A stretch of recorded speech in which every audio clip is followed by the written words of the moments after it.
সকাল সকাল আম্মু আমার বাসায় আইছে, দেখেন কত কিছু নিয়ে এসে। আমি কি নিয়ে এসে দেখি।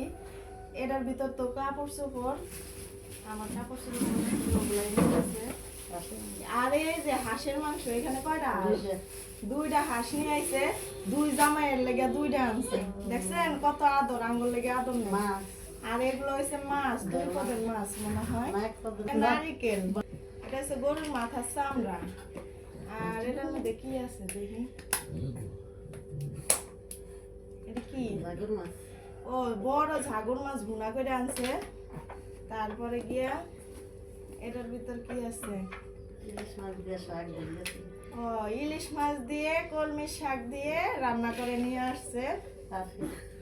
আর এটার ভিতর দেখি যে বাচ্চাদের জন্য মজা টজা নিয়ে এসে।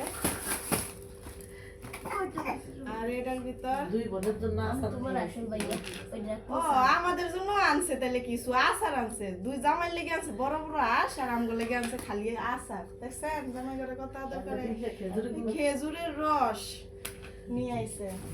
তারপরে গিয়ে এই যে আটা নিয়ে আইছে রুটি বানানোর জন্য, যেহেতু আমার ঘরে মেহমান আমুরে নিয়ে আসছি।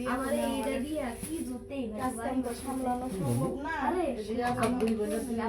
এটাও আচার, মানে এটা হচ্ছে আমার বড় বোনের জন্য বড় বাড়ি, এটা হচ্ছে আমি ছোট তো এর লেগে আমার লেগে ছোট বাড়ির আচার আছে।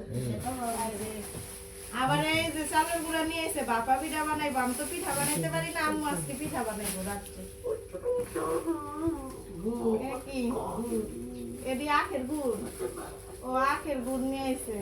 আবার দেখেন বাপা পিঠা বানানোর জন্য আচারও নিয়ে এসে। এই যে সব কিছু নিয়ে এসে না। এখন মা যতদিন আছে ততদিনই, মা গেলে গা তোর নিজেরাই রান্না করে খাইতে হইব। আর কি করা।